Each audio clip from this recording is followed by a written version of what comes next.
Aga tuleme selle emotsiooni mõtted ja energia juurde, et mida tähendab üldse siis emotion, mind, energy integratsioon ja hakkame siit rullima. See on minu mentori siis Mandy Morrise. Tema on siis USAs, elab ja tegutseb.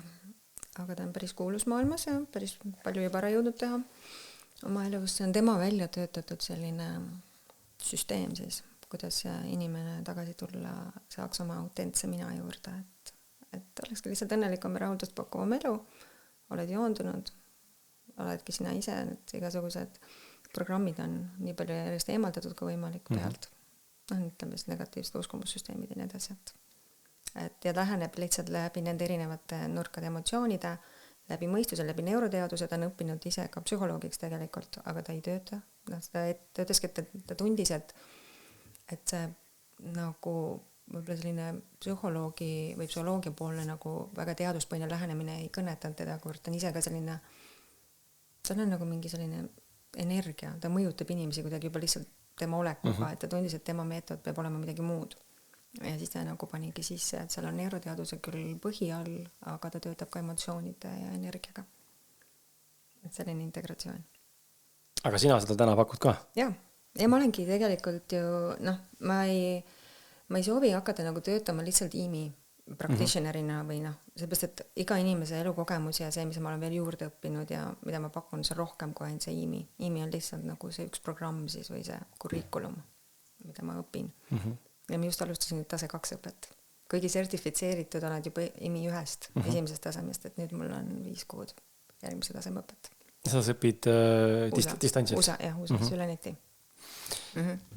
Aga räägime korra sellest. Mis see nagu tähendab, mis seal tehakse? Ja siis meil on tegelikult tulemas ka, ma tean, et sa oled, sul on 8-nädalane 1-1 transformatsiooniprogramm.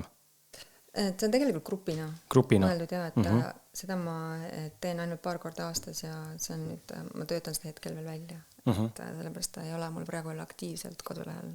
Et saab juba ennast kirja panna, aga siin täna me saame sellest eksklusiivselt rääkida. Me saame sellest rääkida muidugi, et see on selline pisikese grupiga toimub, et see on samal meetodil tegelikult nagu ma ise õpin. Et teed tööd endaga, on live-koolid, see Zoomis grupile. Kindlasti tekitame ka, ma arvan, vastutuspartnerid. Ma õpin ise koos vastutuspartneritega, mis on minu meelest briljantne süsteem. Sest nagu me ütleme, et teises me vastutame rohkem, vaata mõnikord kui endas oleme valmis nagu nõus. Et see vastutuspartnerid ma samamoodi panen sinna sisse. Ja et see on siis inimene nagu, see on nagu koos, et oled koos coachiga õppe ja iseenda aeg siis, kus sa ise integreerid seda kõike vahele ja see on üle 8 nädala jaotub. Aga see on mõeldud pigem kellele nüüd? Ongi, kes soovib teha seda muutust oma elus. Ma olen nagu enda jaoks mõelnud seda minu sihtgruppi, kui ma alustasin ka seda õpet, et ma ka life coachina tegutsema, siis ma ütlekski, et need on inimesed, kes on nagu valmis muutuseks või kes tunnevad, et on juba, nende elu on juba muutuses, aga hea oleks siis nagu, et rohkem seda suunda hoida, et ei oleks nagu liiga laiali. Nagu minna koos siis coachingu abiga. Aga kui me räägime sellest EME-st, siis ikkagi tekib küsimus, et kuidas see välja näeb? IMIL on hästi palju tööriistu. Kui ma alustasin seda kursuse õppet, siis ma mõtlesin, et vau, et ütleme, nagu ma ütlesin, kõik viivad Rooma, et me tahame selle uskumussüsteemi juureni jõuda, siis me tahame see juurt muuta, juurtasandil. Aga neid meetodeid, mida IMI õpetab, on väga palju erinevaid. Mul on ikka, ma arvan, 40 tööriista, mitte lihtsalt üks küsimus, vaid terve nagu siis, kuidas läheneda, kas me läheneme läbi mustrite, läbi triggerite, läbi identiteedi, läbi persoonade, läbi story'de. Palju on erinevaid nurki. Mis siis ta lihtsalt hetkel nagu tundub, et kõige paremini töötab. Kui ma inimesega juba räägin, siis ma vaatan, mida ta vajab. Ja kuidas tema kõige paremini näeb seda iseennast. Kas ikkagi mingi äkki näidet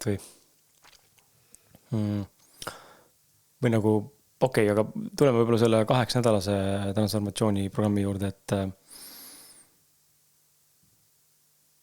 ma saan aru, et seal on mingid videoloengud? Jaa, ma salvestan ka vahepeale, et selliseid, mille järgi saabki. Et PDF-id tulevad juurde, tuleb video ja siis on veel live-koolid. Üle nii... nädala või nädalas korra või hakkame tegema nagu selliseid Zoom'e ka. Aga praktika jääb siis nagu paberil töövihikuna või pigem nagu, et igapäevaelus pean midagi tegema hakkama või?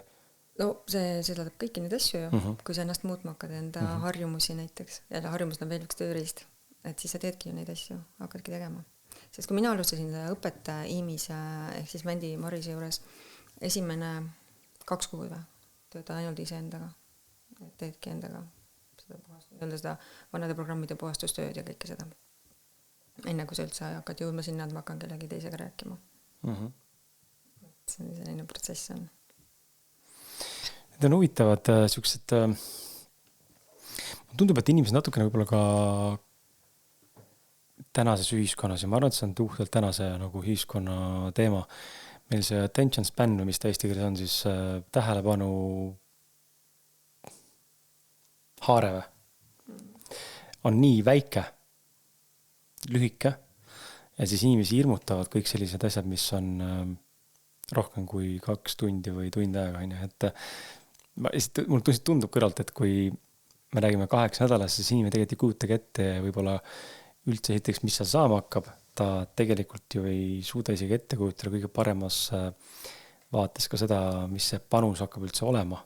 Ja see panus on tegelikult päris suur, milleks ta võib-olla üldse arvab, et mis seal ikka on, teen ära, vaata 8 nädalat, 2 kuud. Tegelikult see on ju iga päev iseendaga tegelikult nagu töö on ju. Et mulle nagu kohati tundub, et me ühiskonnas otsime quick fix'e nagu hästi kiiresti. Aga lahendused ei tule quick fix'idest. Ütleme selle, kui mul klient tuleb ja kas või ühte coaching'usse ja me leiame selle juure üles esimese korraga ja me võib-olla, nii-öelda võibki see shift juba toimuda, aga see quick fix, nagu sa ütled, see ongi see sama, et tegelikult, et jälle neuroteaduse hästi lihtsustatult rääkida, et see uus neuronite vahel ühendus tekiks, see uus harjumus, see uus nägemus, uus uskumussüsteem, positiivne, see võtab aega. See peab kinnistuma ajaga, mis on 3 kuud või? Selles mõttes see quick fix ei saagi nagu olla, et täna mõtlen ja nüüd ja ongi nii. Sest me hakkame ikkagi pendeldama sinna tagasi, mis on see eelmine ühendus, mis on nii palju mugavam, juba aju on harjunud seda eelmist kasutama teed. Siis, et seda uut sisse töötada, siis tulebki teha iga päev midagi teisiti. Ja selle sama Integrity 8-nädalase programmi kohta saab lugeda samuti sinu koduleheküljelt heidikaljoncoaching.com. Nii et mine vaata, otsi see sealt ülesse, kui see jätta, et siis kirjuta mulle, ma annan sulle otselingi, võib-olla panen kohe see otselingi, aga peatame korra emotsioonidega ka. Mismoodi emotsioonid mõjutavad meie elu rohkem, kui me arvame, sest mulle tundub, et see on ka selline natuke nagu mööda vaadatud teema, et öeldakse, et tegelen emotsioonidega, et aga mis see tähendab? Ja kuidas on niimoodi, et emotsioonid mind nagu mõjutavad selles mõttes? Me nagu olemegi emotsionaalsed olendid. Minu meelest meie elu nagu põhinebki emotsioonidel.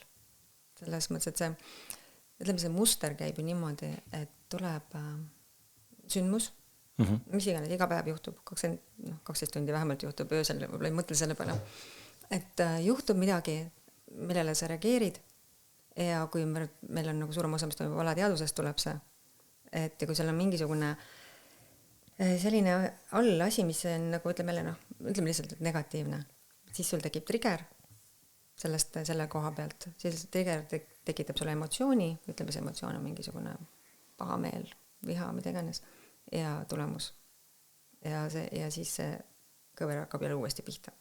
See nii kaua, kui see ei muuda seda uskumusteemi all, see tekitab teatud kindlaid emotsioone ja emotsioonid otsustavad nii-öelda outcome, mis siis saab.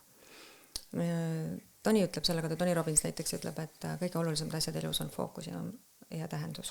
See on sama asi, mis tähenduse me anname. Aga selle, mis tähenduse me anname, see tekitab emotsiooni. See nagu määrab selle emotsiooni ära. Kuidas näide? Lihtne näide. Näiteks road rage. See, kuidas see eesti keeles ütled jälle? Rooli raevutsemine. Ja ütleme, et sõidan autoga seal taga ja minu ees keegi teeb mingi väga totaka liigutuse. Tekitab liiklusohtlik olukorra korraks. Mul on valida, mis tähenduse ma annan. Kui ma annan tähenduse, et on ikka tropp ees, et oled vihane, tekib viha emotsioon näiteks.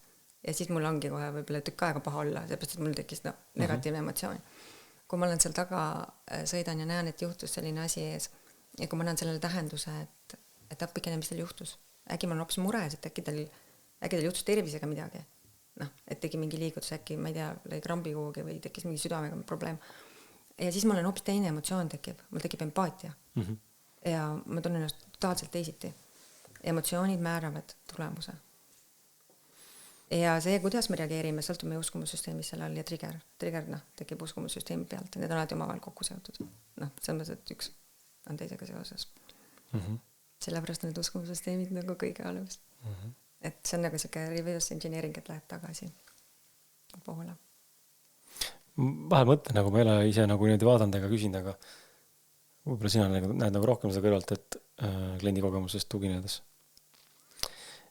Palju üldse inimesed nagu endale teadvustavad emotsionaalset seisundit või kus nad parasjagu nagu on või millist emotsiooni nad kõige rohkem kogevad või millist nad kõige vähem kogevad või palju on sinu hinnangul inimesel seda eneseteadlikkust, vaatlemisoskust? Ma arvan, on ikka. No kuidas kellegil? Sõltub täiesti inimesest, kui ma praegu proovigi nagu tagasi mõelda oma klientide peale, et see on erinev. Ja mõnikord me ei tunne ka ära õiget emotsiooni. Noh, võib ka see olla. Ma tean, et ma kunagi lugesin seda, kas see oli Maie Kaate välja taga või? Tema raamatut emotsioonidest, tööst emotsioonidega. Ja tegelikult see haakub väga hästi. Et see nimeta emotsioone. See on põhimõtteliselt tegelikult emotsiooni nimetamisel. Et mina kogen praegu teatud tunnet on ju. Et see teadvustamine on nagu oluline.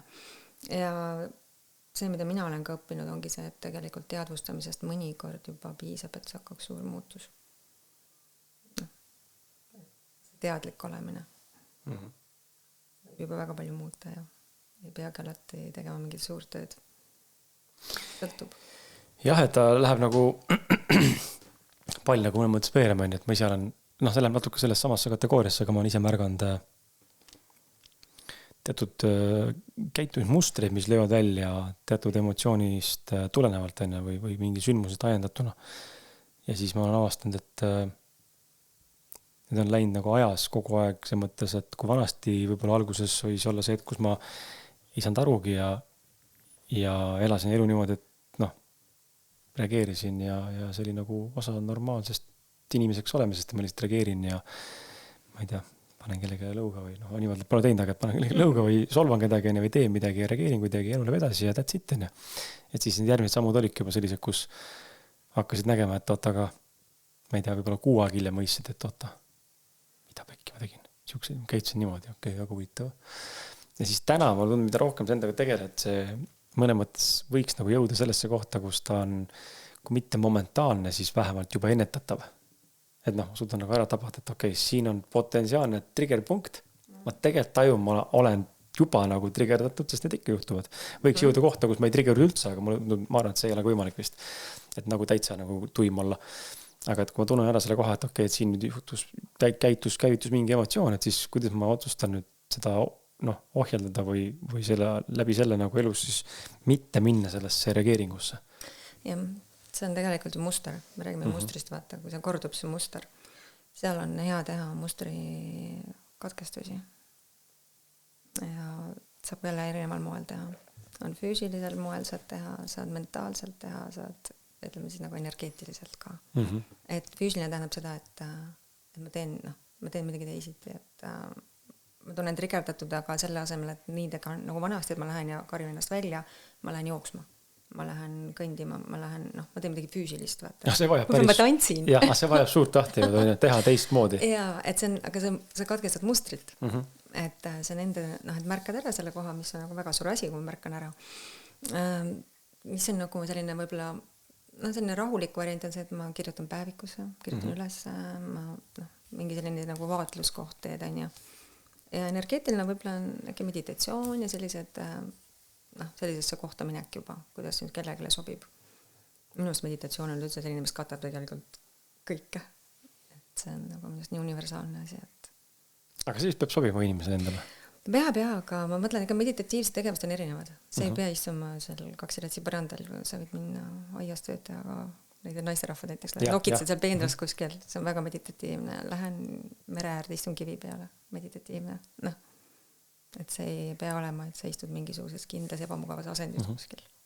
Joon täis ennast, see on ka meditatiivne. No, eks ma tegin nalja, aga ei, ma saan aru, et muidugi, et need muudraad ja asjad on olulised, sest seal on mingi kindel energia, mis toimub ja kõik see, aga kui sa ütlesid, et kõik võib-olla ei taha istuda niimoodi, koha peal ja võib-olla füüsiliselt ei saa isegi, mõnel on võib-olla keha ei lase istuda mingis asendis sul. Et siis ei tohi mediteerida. Et tuleb leida see enda nii-öelda viisine. Ja, ma olen nõus. Et ei pea ennast, mulle vanasti jäi mulje lihtsalt, mina meditatsiooniga sellisel viisil nagu ei tegele aktiivmeditatsiooniga või niimoodi, ma istun rätsepistes ja nüüd siis ma ei tea, stingan midagi, et mul ei ole nagu sellist asja üldse olnud ja see on nagu nii võõras võiks olla, aga ma olen enda jaoks leidnud mingid muud tegevused, mis üks on nagu jalutamine, mis aitab nagu viia sellises ma ei tea, ka omaette nagu mingisse olekusse või on see päev kirjutamine. Ja näiteks hästi kiire variant on see, et nagu loengi 10-ni. Enne kui ma lasen selle, vaata trigger on ja tunnen, et viha tõuseb.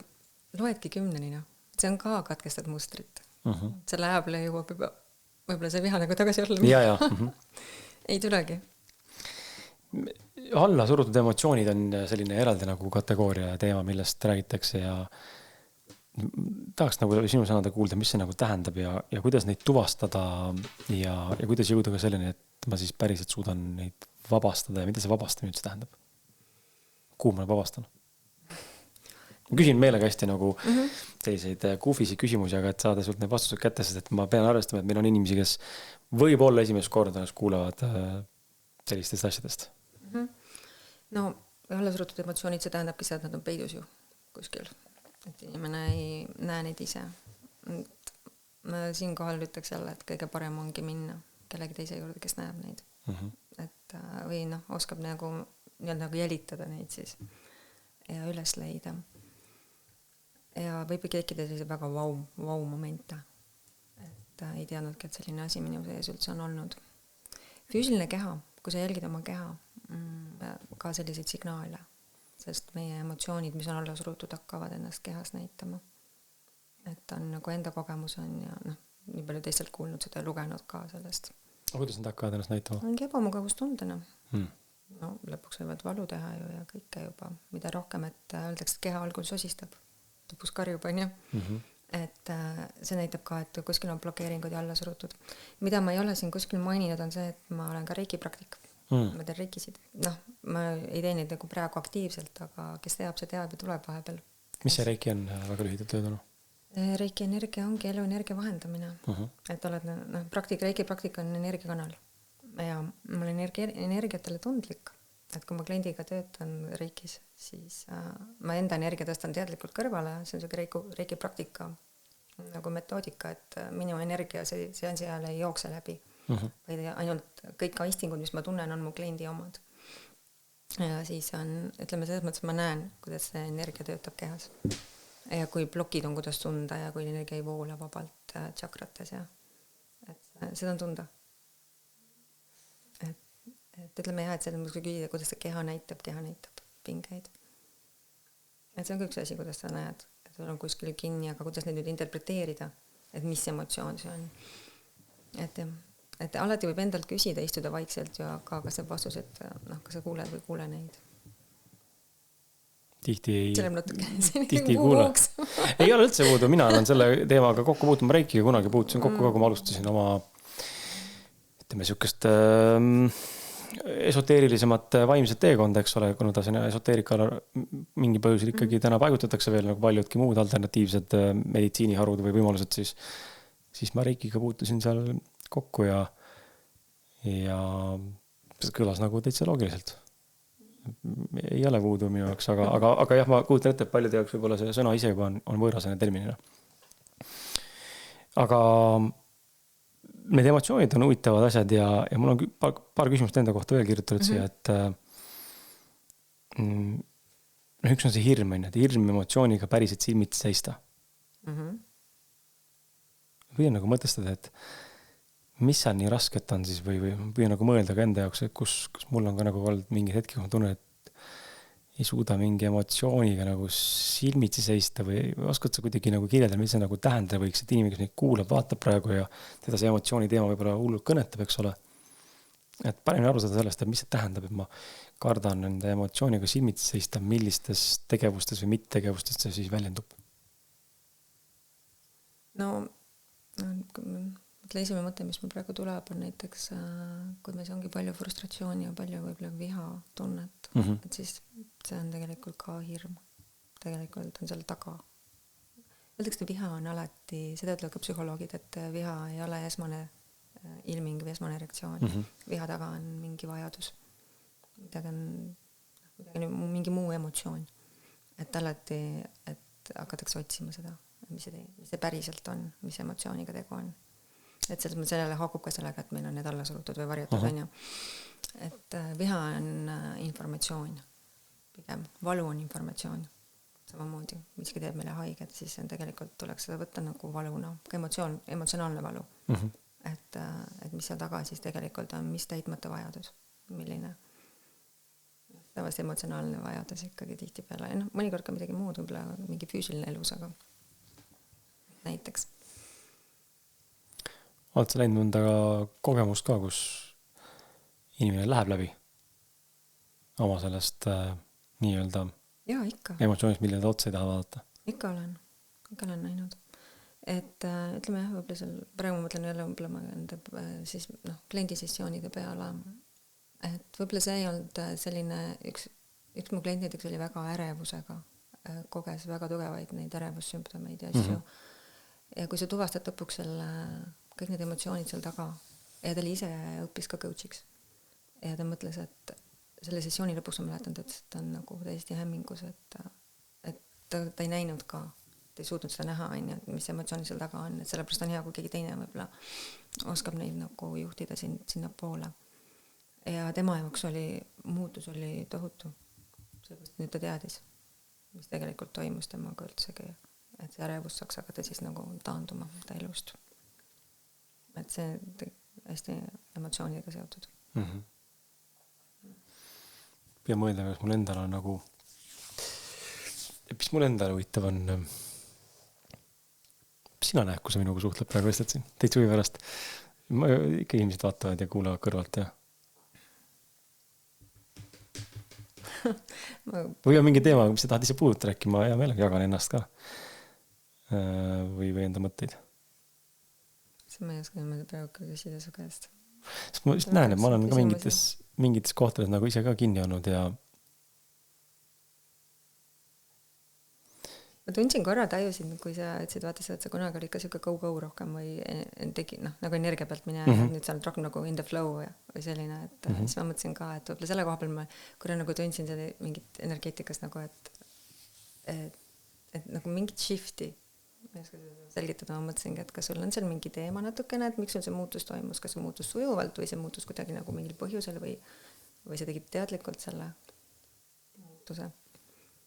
Ma arvan, et kui sa nüüd küsib praegu, siis üks see asi, mis võis olla, millest ma natuke puudust tunnen ja täna nagu otsin ja paljud need ka, et see on nagu hea koht nagu drive'iks ja seal nagu on motivatsioon, et on tõesti vajadus.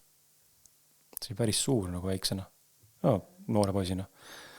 See oli nagu päris nagu suur ja sain sellest üsna nagu kiiresti aru, et mul see on, aga mulle see meeldis. See oli nagu tohutu sükke power. Ja mul ei ole täna seda nagu sees enam sellisel viisil ja seda natuke ikkagi on. Mingites kohtades ta nagu lööb sisse. Aga kas sa pidi millegist loobuma? Et sellest lahti lasta? Sellest käitumisest või tõestamise vajadusest? Kas sa tundsid, et sa nagu kaotasid midagi või? Ma ei tea niimoodi, vist mitte, kui ma mõtlen nagu selle peale. Ma ütlen siia sisse veel ühe asja, mis võib-olla on inimestele ka selline vaatenurk, mis minu jaoks oli ka võib-olla natuke uudne, me teame seda tegelikult, aga kui keegi sõnasta seda, siis me ei mõtle sellest. Et kui me püsime mustrites, mis meid ei teeni hästi, mis teevad halba või haiget või lihtsalt meile tekitavad frustratsiooni jällegi, siis me püsime nendes sellepärast, et meil on midagi saada sellest, mingi auhind on. Ja need auhinnad võivad olla väga äraspidised. Need ei pruugi üldse olla positiivsed asjad. Seesama, et ma teen midagi, mis tegelikult ei ole mulle kasulik, aga seal on mingi teatud rütm, see on mingi teatud turvalisus. Et ma tean, et see tuleb jälle. Ja see on nii äraspidine, kuigi ma tean, et see ei mõju mulle tegelikult hästi, see kogu see muster.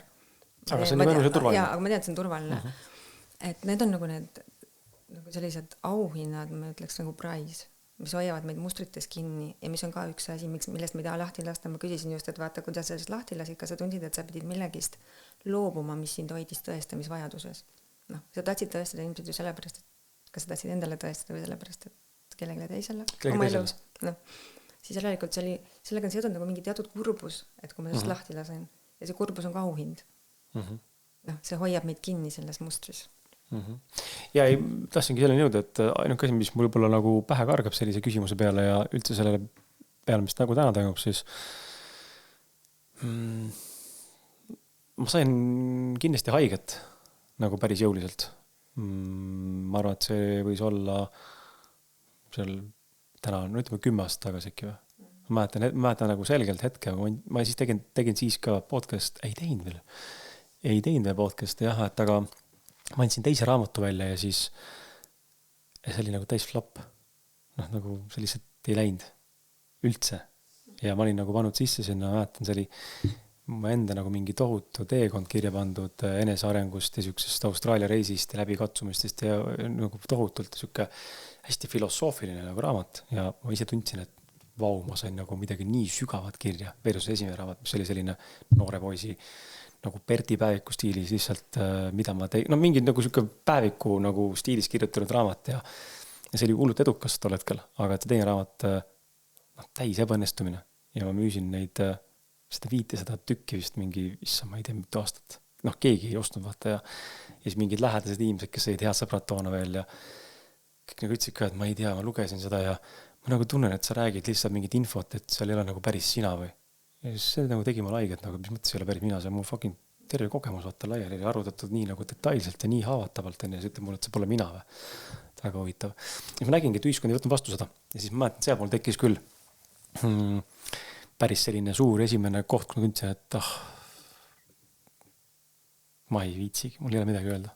Mul ei olegi midagi öelda. Ja see ei ole midagi öelda, praegu mõtlen selle peale, on siiani sees mingil tasandiline, et minu koht, kus ma ennast nagu vähendan, et paljud kutsuvad mind ka kuskile podcasti või tule tee mingi projekti või räägitakse, kui ägeda nurga alt mind nähakse, kui suur ma olen või mis iganes inimesed sõnu kasutavad enne.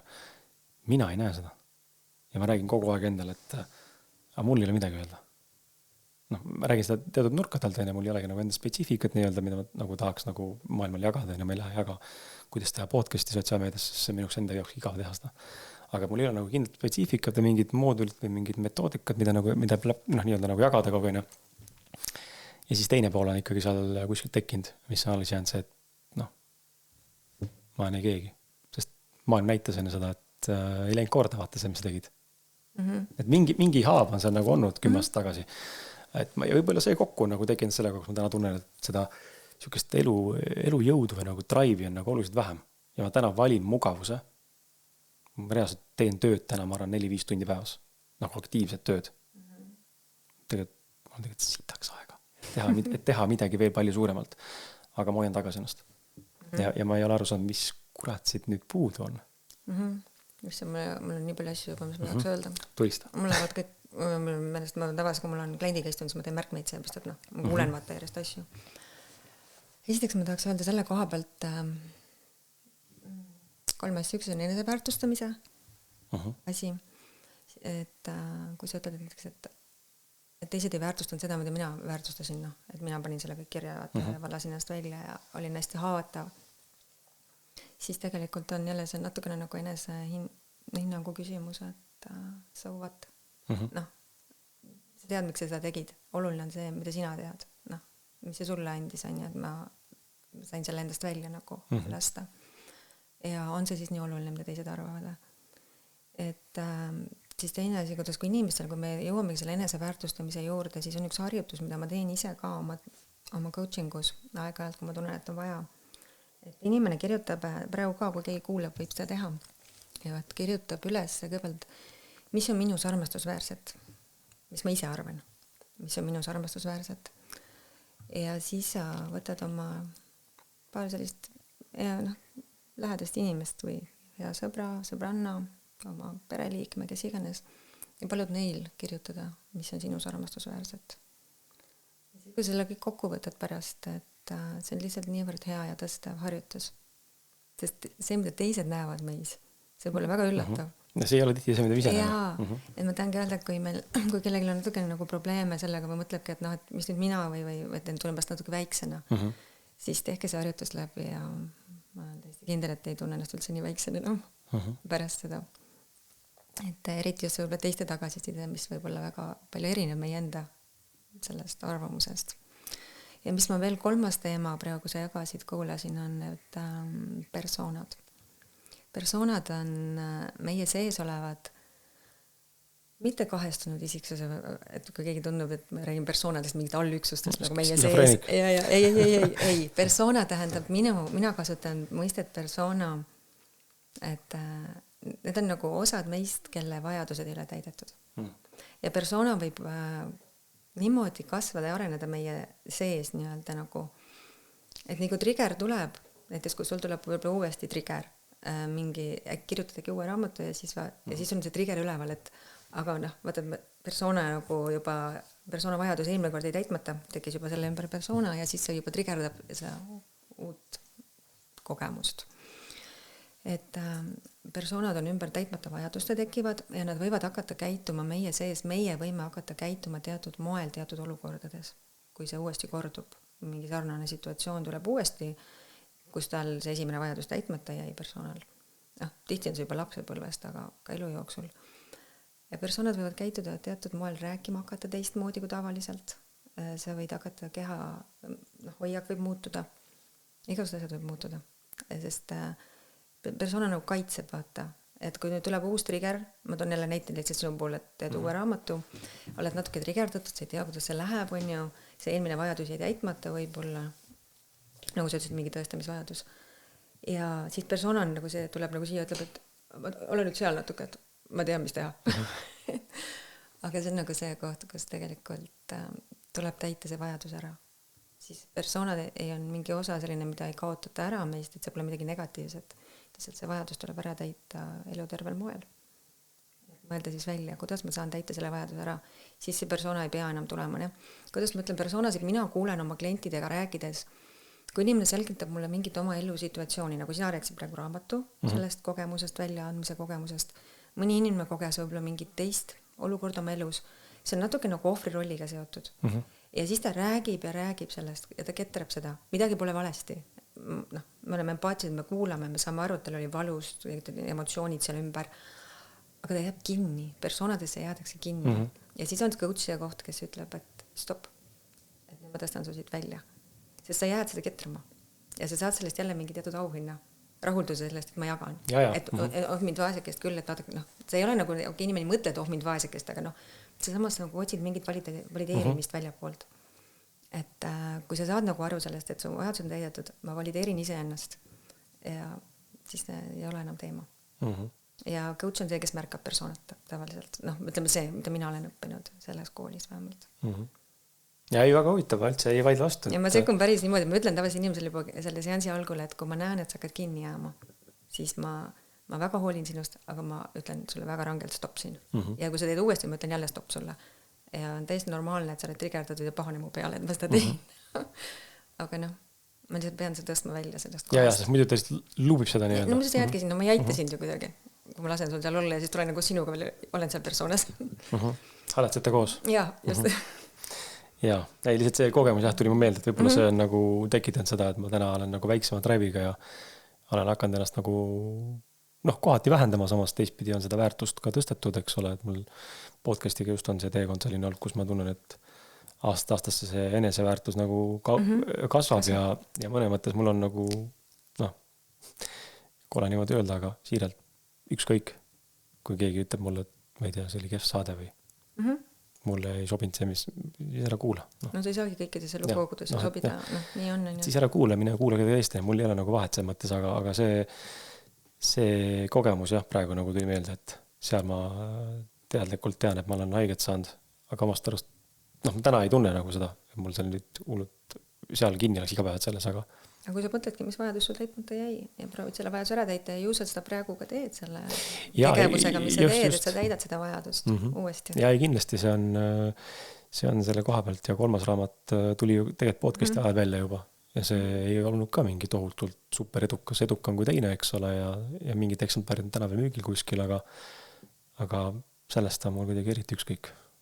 Nagu ma tean, et see oli hea raamat ja just nimelt, see tähendab, sa valideerisid ise ennast. Jah, et kuigi numbrid ei näita seda nii-öelda, jälle kellega võrdleme, et see on see teine pool, ma arvan, täna ühiskonnas, et isegi kui me nagu ise usume seda, et see oli hea või tore, mis ma tegin ja ma olen tegelikult tubli, siis nii kui me hakkame võrdlema ennast mingisuguse standardiga või kellegi teisega, kellel on suuremad numbrid ja paremad, siis see veel tekitab omakorda see tunde, aga tegelikult ma olen ikka mõttetu. Saansid jõu ära. Jah, et ma üritan nagu mitte võrrelda ja aru saada, et lihtsalt igaühel on omad mängud ja me kõik mängime seda nii, nagu oskame ja mõnel on seda, ütleme, rahanumbrit või vaatamiste numbrit või ma ei tea, klientide arvu või mis iganes me seda mõõdame, et seda on mõne rohkem ja teisel vähem, aga me ei tea kunagi, mis selle inimese tagatoast tegelikult nagu toimub. Seda ka, aga see on, mina mõtlen nagu sellest niimoodi, et inimesed, kes on minust edukamad, alustasid varem. Aga mitte alati, aga mitte alati, aga see ei ole ka mingi näitaja. Et ütleme selles mõttes, et ei tasu ennast piitsutada. Ja. Et tõsiselt, osad alustasid varem, osad sündisid teisiti, juba teiste võimalustega, loomulikult. Aga ütleme, need, kes alustasid samas kohas, kus mina ja on edukamad, siis nad tegid midagi kiiremini, paremini, varem, järelikult. Ja see ei vähenda mitte mingil juhul vaata kellegi teise nagu võimalusi. Et see on jah, teiste seda, kui sa küsid, mis selle coachingus võib-olla tuleb välja hästi tihti, siis tegelikult seda sama enda jõu äraandmist tuleb ka palju. Et minu õnn sõltub ühest, teisest ja kolmandast asjast, kui keegi teine, ma ei tea, on midagi või teeb midagi või see on selline ohtlik business. Ma panen laadima telefoni. Okay. Ja siis me jätkame sinuga sisemaailm versus praktiline tegutsemine. Sellel teemal natukene oleme juba rääkinud, aga siin mõned küsimused on veel läbi käimata, siis on sisekujundus ja lõppu jääb veel üks segment. Kuidas sulle tundus, et kui me rääkisime sellest, et kõik on okei või? Ja, on ikka. Ja kurgitsesin natukene. Ma jagan hea meelega, et see on see, mida ma olen saadete aastast algusest peale teinud ja see on osa sellest podcastist, et ma jagan ennast sellisel viisil, nagu ma jagan ja lasen ennast ka natukene surkida. Et ma olen siin saadetes ka nutnud korduvalt ja jaganud ka selliseid asju, ma arvan, mis nii mõnegi jaoks võib-olla on, ma ei teagi, mitte kõige ilusam ja võib-olla piinlik isegi, aga siuke läbinisti toore sehe autentsus on alati olemas olnud. Autentsus, see ongi oluline. Et see, mul endale see formaat lihtsalt väga sellisel viisi meeldib ja ma ise inimesena olen ka selline. See, kes ma siin olen, ma olen ka selline, et mul ei olegi seda mingit rolli siin. Et ja, ma mingi mask roll ikkagi tekib siin saatejuhina ka, eks ole, ma võib-olla rohkem mõtlen läbi oma lauseid või kuidagi teistsuguses olekus räägin, aga sisuliselt olema üks ühele, ka ilma klapideta, et ja see võib-olla kõigil sobigi, aga see on minu viis ja see mulle sobib. Sisemaailm versus praktiline tegutsemine oli see mõte, millest siin ka korra peatuda ja just nimelt see pool, et miks ainult positiivsest mõtlemisest ei piisa. Aga enne kui sinna lähme, ma annan sulle mõned kingitused ka.